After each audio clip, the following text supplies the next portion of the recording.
Welcome to the TEK2day Podcast powered by CEORater. It's your host, John Mayetta. We haven't been with you in some time. If we take a hiatus, as we did in the podcast for the latter part of the summer, we will continue to produce content on TEK2day's website, written content that is. Short articles, long-form articles, reports, and such. And so if you don't hear from us here in the podcast, be sure to check out our content at TEK2day. Wanted to circle back on inflation, and I'll include in the show notes an article, I think it was from the Federal Reserve Bank of Cleveland. Yeah, Federal Reserve Bank of Cleveland, 1997, talking about the evolution of the word inflation. Because if you recall, at one point in time, inflation meant, as defined by the Fed, the money supply. So as the Fed would expand the money supply, that was inflation. That's how I define inflation. The Fed, of course, has evolved its definition and now refers to inflation as price increases, asset price increases. So they've sort of shifted the onus onto what's happening in the real economy, when in fact they are the ones who are the catalyst for price increases by way of their actions in inflating the money supply. So it's monetary policy that creates inflation. They're directly related. And so I think last time I came to in the podcast, I felt a bit like the boy who cried wolf as it related to, my view at the time, and continues to be, that inflation is persistent. Anytime that you pump trillions of dollars into the economy, as we did over the past year and a half, and allocated trillions in newly printed money to Americans, you're going to have price increases. So anytime you increase the money supply, but don't have a commensurate increase in productivity, that excess slack is going to manifest itself in the form of price increases in the real economy. And that's, of course, what has happened.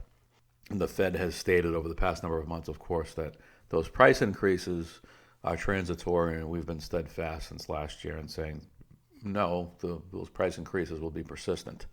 And then if you recall, in early April of this year, we published a book entitled Stagflation is Imminent, and now stagflation's here. So those price increases aren't going anywhere. You may see commodities flex a little bit, price of oil, for example, as the supply is increased and decreased by OPEC, and things like this. But computer electronics, or consumer electronics rather, apparel, foodstuffs, those prices are going to remain elevated for some time, and therefore the year-over-year comparable is going to be elevated. Another big one is rent. That's 23% roughly of the CPI. And the Fed reports on those numbers. It collects data from each property every 6 months. And so you're going to have a new slate of properties roll through the CPI numbers here in the next few months. And so the Fed's rental measure, which if you recall is a surveyed measure, whereby the Fed surveys property owners and asks them what do they think they would be able to command for a rental price. The Fed doesn't actually collect rental data from companies like Zillow. If you look at actual rental data, you've seen 20% price increases year over year for the past number of months. So those numbers are going to start to roll through the CPI. And so you'll see CPI remain elevated, maybe even tick up a little bit as the BLS publishes those figures. And so the Fed's preferred measure, i.e. CPI, is going to remain elevated for a period of time, and it's eventually you would hope that the Fed would stop referring to inflation as transitory, although it's in their best interest to continue to do so. So inflation is price increases, elevated price increases are not transitory. And then when you combine the elevated prices with a weak economy, you have stagflation. If you look at the Atlanta Fed produces a real GDP metric called Nowcast. And GDP now is at, 3.7%? And I'll link to some of the articles and show notes where we've talked about some of the stuff in detail so you can check it out for yourself. But you have real GDP decreasing, and who knows if we actually even have real GDP growth, with the various supply bottlenecks and such. Who's to say that in real terms that GDP is growing at all? The nominal GDP may be just in fact purely nominal. And real GDP may be zero or negative for all I know. But let's assume that the Atlanta Fed is correct and we have low single-digit real GDP down from mid-single digit. So we're in a period now of stagflation. There's sort of no way around it, and it's going to be here for some time.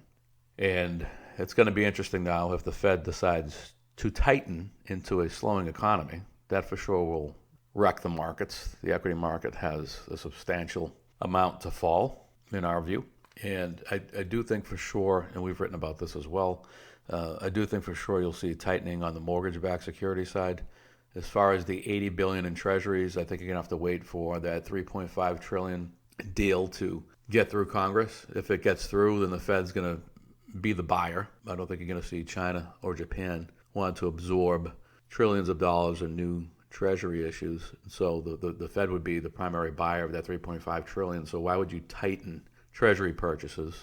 Reduce that 80 billion per month in Treasury purchase. Why would you reduce that if in fact you're going to have to be the major buyer on 3.5 trillion in new Treasury issues? So I think you wait to see resolution on that. If you're the Fed, see what happens with that 3.5 trillion in Congress, and once you know what the outcome is as it relates to that deal, then you could figure out whether or not you're going to tighten your activity on the Treasury side. Not to mention, I've said and I've written, a lot of this is political.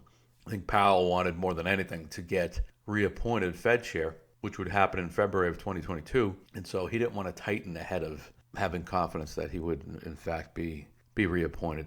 These Fed board members and Fed chairs are concerned with legacy and reputation in their jobs as much as anybody else, and that drives their behavior as much as anything else. To suggest that the Fed is independent and acts according to what would be best for the economy isn't the case. These guys don't operate in a vacuum. They are politically motivated.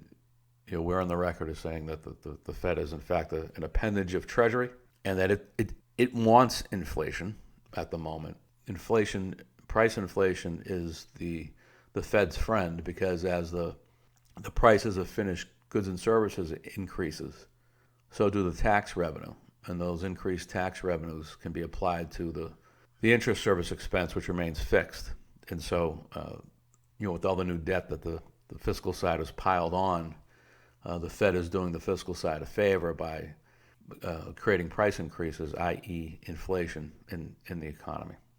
As far as interest rate increases, that's who knows, right? But that would be a 2022 event at the earliest. It's just not clear timing on that side. But I do think you'll see mortgage-backed tightening at the end of this year. So just in summary, inflation, as the Fed defines it, is here and will remain here for some time. It is not transitory. Inflation, as the Fed defines it, was not always as the Fed defined it. They've changed the definition to make themselves look more favorable. Inflation is, in fact, the growth in the money supply. And just believe we're going to have a choppy road here, particularly in the equity markets as tightening starts to happen. The chatter I hear from some portfolio managers that, the market's just going to look through it.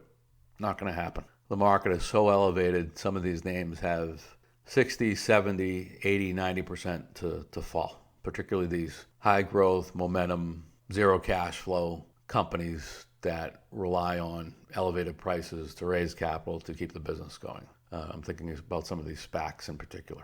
So all this stuff is going to come crashing down in due time. That's all for now. See you next time.